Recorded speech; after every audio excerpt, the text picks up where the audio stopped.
اعوذ باللہ من الشیطان الرجیم بسم اللہ الرحمن الرحیم ومناصحۃ مستشیرہم وتعہد مقادمہم وکتمان اسرارہم وستر عوراتہم ونصرت مظلومہم وحسن مساواتہم بالمعون۔ نہج السیرہ سے صحیفہ سجادیہ دعا نمبر 26 جاری تھی۔ تیسرا درس ہے کہ امام دوستوں اور ہمسایوں کے لیے دعا کر رہے ہیں۔ امام فرما رہے ہیں کہ مشورہ کرنے والوں کے دوست میرے دوست اور ہمسائے خیر خواہ ہوں، آپس میں ملاقات کرنے والے ہوں، دوسروں کے رازوں کو پوشیدہ کرے رکھیں، دوسروں کے عیبوں کو پوشیدہ رکھیں، مظلوم کے ناصر ہوں، گھروں میں مساوات کا خیال رکھنے والے، عدالت کرنے والے ہوں، بخشش اور انعام سے فائدہ پہنچائیں لوگوں کو، اور سوال کرنے سے پہلے دوسروں کی ضروریات کو مہیا کرنے والے ہوں۔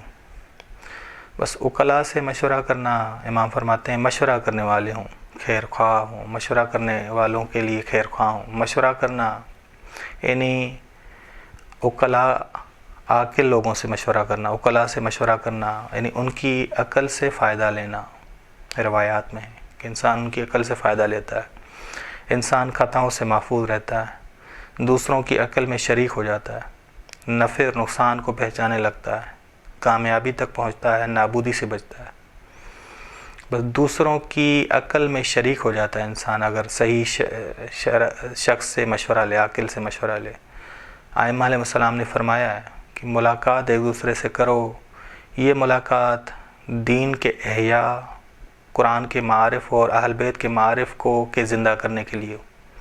ایک دوسرے سے ملاقات، ایک دوسرے کو فون، ایک دوسرے سے رابطہ کرنا، اس لیے نہ ہو کہ تہمتیں لگائی جائیں، اس لیے نہ ہو کہ غیبتیں کی جائیں، اس لیے نہ ہو کہ شک ڈالا جائے دوسرے کے لیے شک ڈالا جائے۔ ہمارے ہاں رابطے جب کیے جاتے ہیں تو تہمتیں لگانے کے لیے، ہمارے ہاں رابطے کیے جاتے ہیں تو غیبتیں کرنے کے لیے، ہمارے ہاں رابطے کیے جاتے ہیں تو دوسروں کے لیے شک ڈلوانے کے لیے کہ آپ جس سے نفرت کرتے ہیں اس کے حوالے سے آپ شک ڈالتے ہیں، شک ڈلواتے ہیں۔ یہ معاشرے کی ایک بری سنت ہے جو قائم ہے۔ بس امام فرماتے ہیں کہ ملاقات جب ایک دوسرے سے کرو تو ہمارے معارف کو زندہ کرنے کے لیے ہو، ہمارے معارف کو زندہ کرنے کے لیے ہو، نیک بننے کے لیے، تمہارے نیک بننے کے لیے ہو۔ ایک اور نقطہ بتایا کہ ہمارے ہمسائے اور ہمارے دوست ان کے لیے دعا کر رہے ہیں کہ ان کے دل امین ہوں اور رازوں کے محافظ ہوں۔ امام جعفر صادق علیہ السلام فرماتے ہیں کہ اسرار کی حفاظت مومن کی توحیدی ذمہ داری ہے، یہ اللہ کرتا ہے، اللہ دوسروں کے رازوں کو پوشیدہ کرتا ہے۔ انسان اخلاق الہی سے متشکل ہو جائے گا اگر اسرار کی، راز کی حفاظت کرے گا۔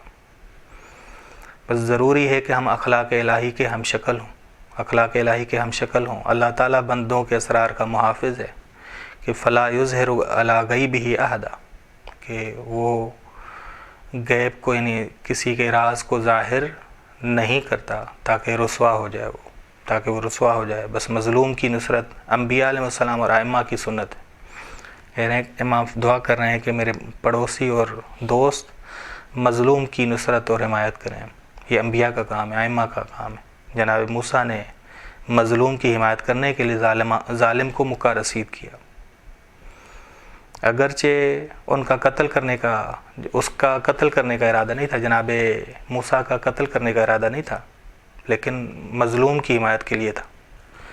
بس گھریلو معاملات میں عدالت سے کام لیں۔ امام فرماتے ہیں کہ میرے پڑوسی اور میرے دوست گھریلو معاملات میں مساوات کرتے ہیں، عدالت سے کام لیتے ہیں۔ بس خدا ہمیں توفیق دے، اس دعا نمبر 26 کے مطابق ہو جائیں کہ ہم بھی ہمسائے بن جائیں امام سجاد علیہ السلام کے، صلی اللہ علی محمد اہل بیتہ الطیبین الطاہرین۔